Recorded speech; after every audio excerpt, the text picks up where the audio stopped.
इस आनंदमय स्थिति को सबको स्वागत।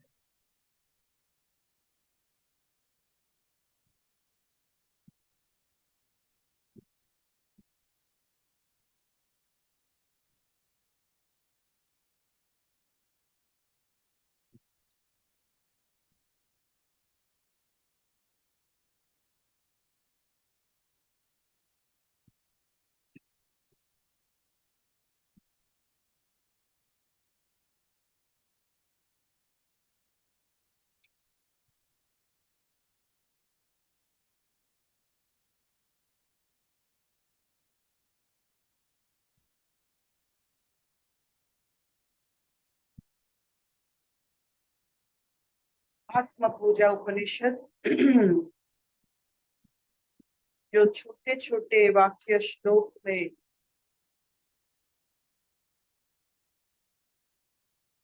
सोए हुए गहरी नींद में चेतना को जगा रही है।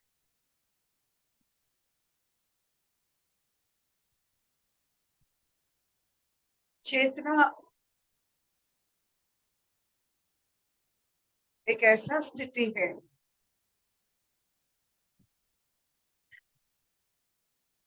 जिस स्थिति में रहने से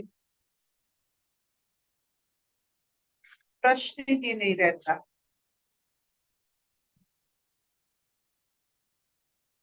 प्रश्न हम पूछते हैं चेतना तक जाने के लिए। एक बार चेतना पूर्ण हो गए और खुदाई की जरूरत नहीं है, अब संपूर्ण हो।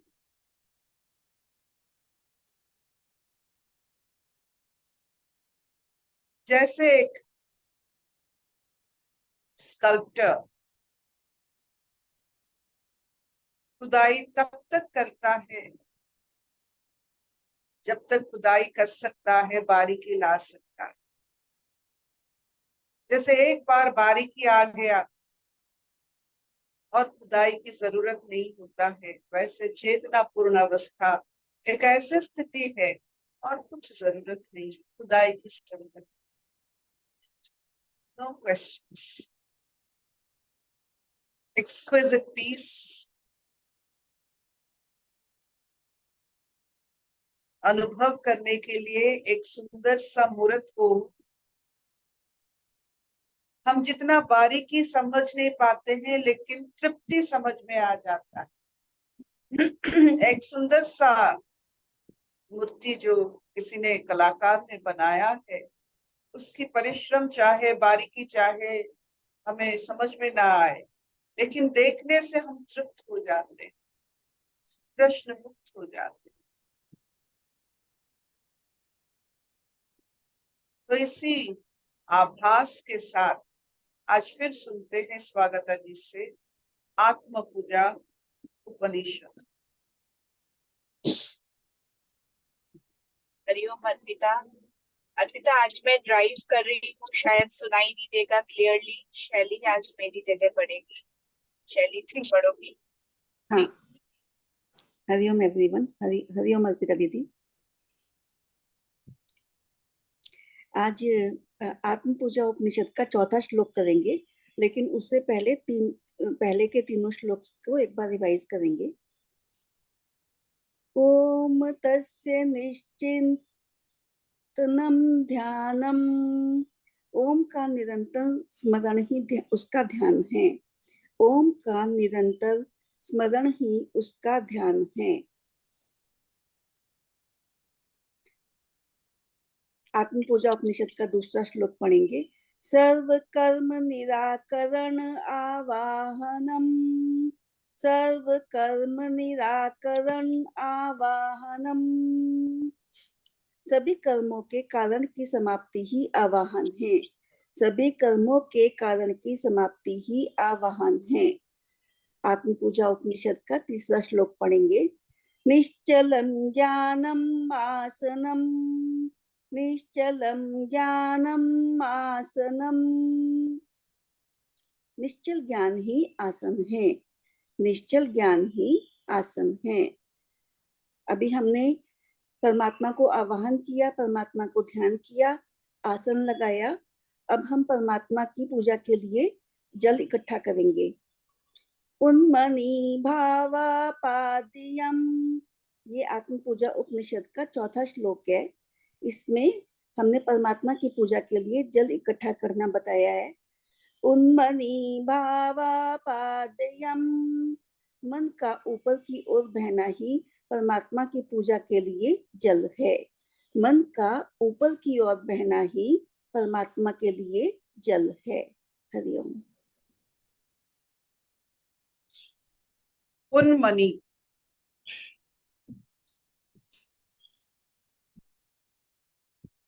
मनुष्य 4 स्थिति में अपने आप को पाता है।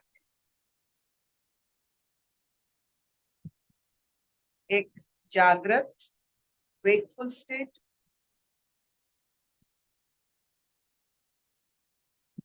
एक स्वप्नमय, स्वप्निल, ड्रीम स्टेट, सुषुप्ति, डीप स्लीप स्टेट, तूर्य, स्टेबल कॉन्शियसनेस स्टेट। 4 स्टेट में एक मनुष्य अपने आप को स्थित कर सकता है। जागृत, स्वप्न, सुषुप्ति, तूर्य। सबसे बड़ी बात है कि इन 4 स्टेट के बीच वाले स्टेट की अभी व्याख्या हो रही है, उन्मनी।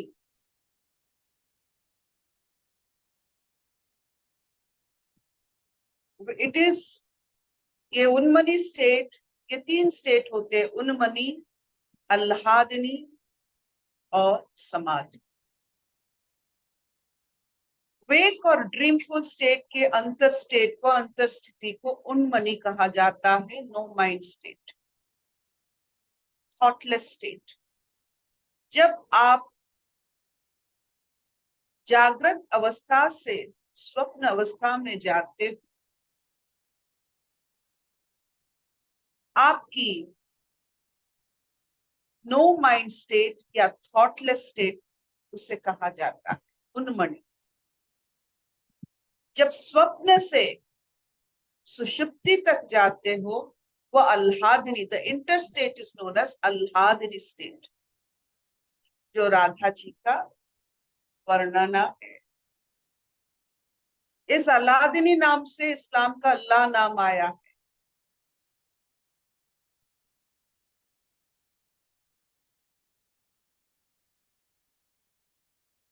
और सुषुप्ति और तूर्य के बीच में जो स्टेट है उसे समाधि कहा जाता है। तो उन्मनी भाव पाद्यम, पाद्यम है वो जल जो ईश्वर की पद पूजा की हुई है, जो जल ईश्वर को छुआ है, उनके पाद पद को छुआ है, उसे हम पाद्यम मानते हैं। वो ऐसा जल धारा है जो ईश्वर की पांव को छू के निकला है, धो के निकला है। तो उन्मनी भाव पाद्यम,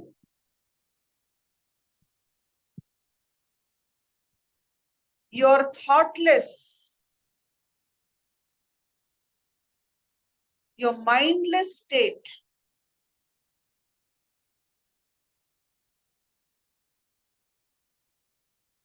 is the पाद्यम। आपकी मनातित अवस्था ईश्वर की पग धोने वाला पाद्यम है।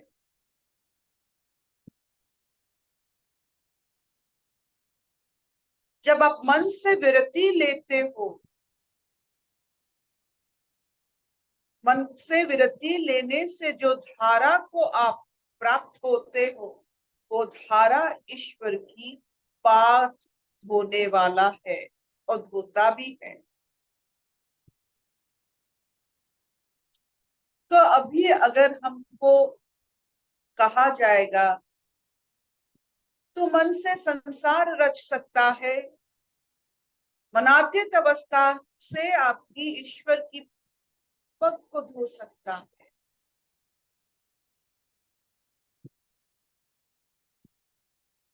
आह्लादनी अवस्था से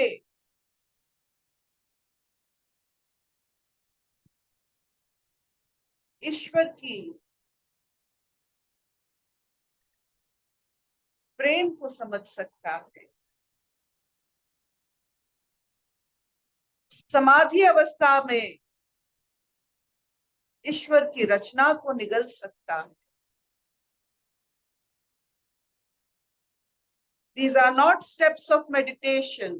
उन्मनी अवस्था ध्यान की अवस्था नहीं है। आप इसमें ध्यान नहीं कर सकते। Mindlessness is not a meditation. उन्मनी अवस्था एक ऐसी स्थिति है जिस स्थिति को प्राप्त करने से आप एक ऐसे धारा बनते हो, उस धारा से ईश्वर की पग की अनुभूति होते है। अलादिनी में उनके हृदय, समाधि में उनका मस्तिष्क, ये तीन शक्तियां हैं। उन्मणि, आह्लादिनी, समाधि। ईश्वर को पूर्ण रूप में देखने, दर्शन करने के लिए शुरू करते हैं उन्मणि भाव से, जिसमें कोई भी मानसिक स्थिति या मानसिक मनातीत अवस्था, मानसिक एक स्थिति है, शारीरिक एक स्थिति है, गुणमणि एक स्थिति है, जागृत एक स्थिति है, स्वप्न एक स्थिति है, आह्लादिनी एक स्थिति है, सुप्ति एक स्थिति है, समाधि एक स्थिति है, तूर्य एक स्थिति है। ये सब स्थिति, these are not meditations, ये स्थिति है। जो बारीकी से अपने आप में रहता है वो अपने स्थिति की लक्षण को समझ सकता है। जब ईश्वर की पग की अनुभूति होती है, ईश्वर की आहट की जीवन में अनुभूति होते हैं, तो मन काम ही करना जरूरी नहीं होता है। ईश्वर की पग, ईश्वर की दस्तक, ईश्वर की जो पायल, जो हमारे यहाँ बड़ी भाव से यहाँ एक जगह है जिसको हम साक्षी गोपाल कहते हैं।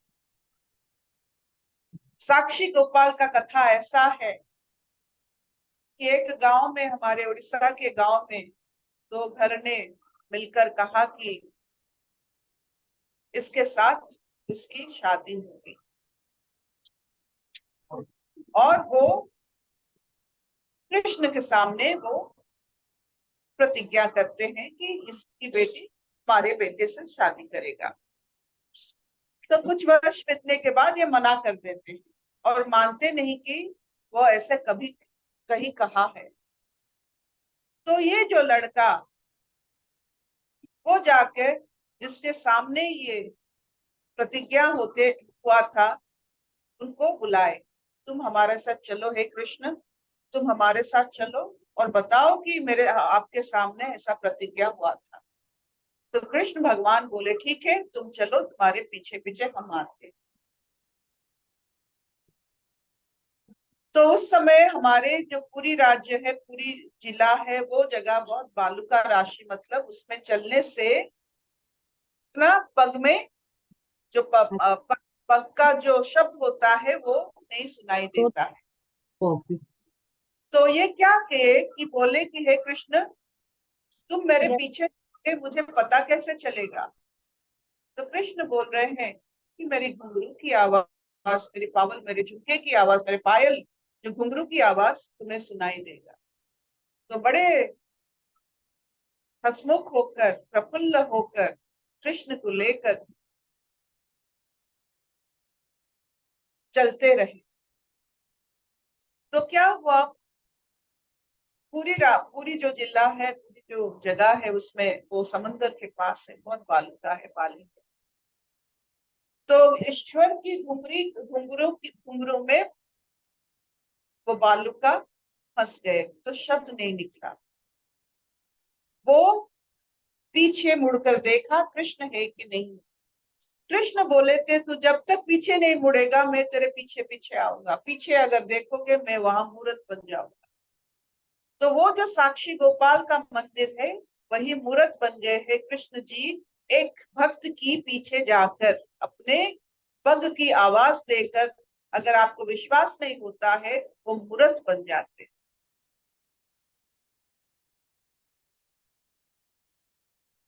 कभी आइएगा तो साक्षी गोपाल जरूर देखिएगा कि हमारे लिए हमारे पीछे पीछे कैसे ईश्वर अपने कोमल पग में चल के हमारे पीछे जाते हैं, आते हैं, जाते तो नहीं है, आते हैं, और हमें पता नहीं चलता।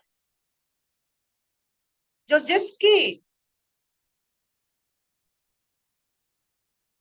मनातीत अवस्था होगा, नो माइंड स्टेट होगा, वही सिर्फ उसको सुन पाएंगे। ये एक स्थिति है। जागृत और स्वप्न के बीच में जो स्थिति होता है, वो स्थिति को हम उन्मनी भाव कहते हैं।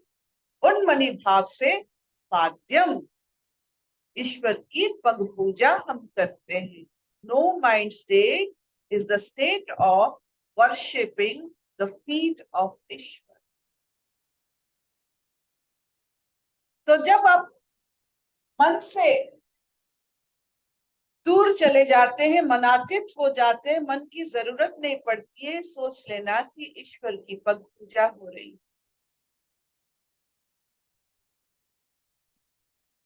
देखिए, फिर आह्लादिनी शक्ति से आप ईश्वर की हृदय की पूजा करते हैं। समाधि से ईश्वर की मस्तिष्क की पूजा होती है। ये स्थितियां हैं। आपके जीवन में ईश्वर की पग है क्या? आप मनातीत हो, उन्मनी हो? हम तो जागृत सब जानते हैं, आजकल तो स्वप्न में नींद में नहीं आता है, और डीप स्लीप जिसे हम सुप्ति कहते हैं, वो स्थिति भी भागने लगा है हमारे जीवन में। तो ये स्थितियां कौन अनुभव करेंगे? अगर इस स्थितियों के बारे में इतने सुंदर व्याख्या हुई है, मतलब उस समय शायद बहुत सारे लोग इसे अनुभव अनुभव करते थे, जो हमें नहीं आता है। हम सिर्फ जागृत जानते हैं, स्वप्न देखना जानते हैं, ना हमें सुषुप्ति होती है, ना तूर्य, ना ये आह्लादिनी, उन्मणि और समाधि। सोचिए, मनातीत अवस्था ईश्वर की पद पूजा है। शबननी, हाँ मामा।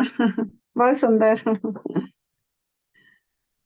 स्थितियों को समझिए, अपने स्थितियां कहाँ हो। आप जागरूक हो, बढ़िया। जागृत और स्वप्न के बीच में जो अवस्था की आज बात हुई है, उन्मणि अवस्था की, स्वप्न से पहले नो माइंड स्टेट। जो आपका मन काम करने से बंद हो जाता है, तो स्वप्न कैसा अपना होगा? नहीं तो आपका स्वप्न होगा, स्वप्न का कोई मायने नहीं रहेगा।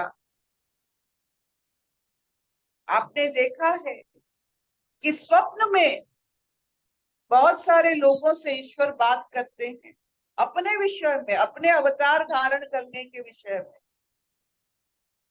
तो आप जब जागृत से स्वप्न से उन्मणि होकर स्वप्न को जाएंगे, ईश्वर की अनुभूति एक अलग भाव से होगा।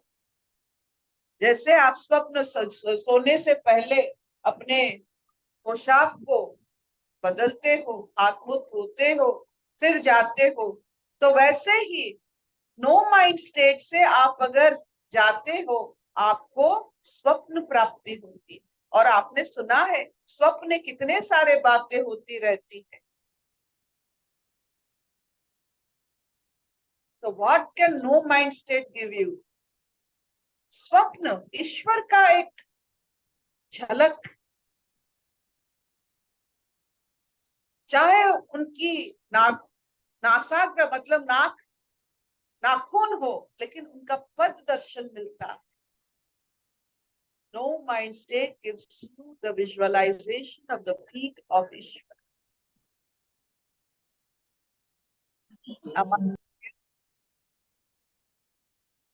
ये स्थितियां आपको प्राप्ति करनी है। आपकी विश्वास होनी चाहिए, पीछे मत मुड़िए, सीधा जाइए, पीछे कृष्ण आ रहे हैं। बस अशतो मा सत्गमय तमसो मा ज्योतिर्गमय सर्वे सुखिनः सन्तु सर्वे सन्तु निरामया सर्वे भद्राणि पश्यन्तु मा कश्चित् दुःखभाग् भवेत्। ओम शांति शांति शांति।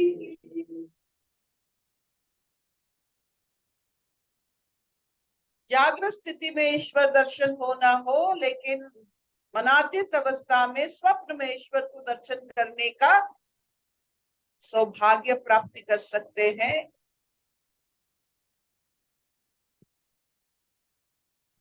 डिवाइन, आई वुड से, मतलब ये तो रोमहर्षक है।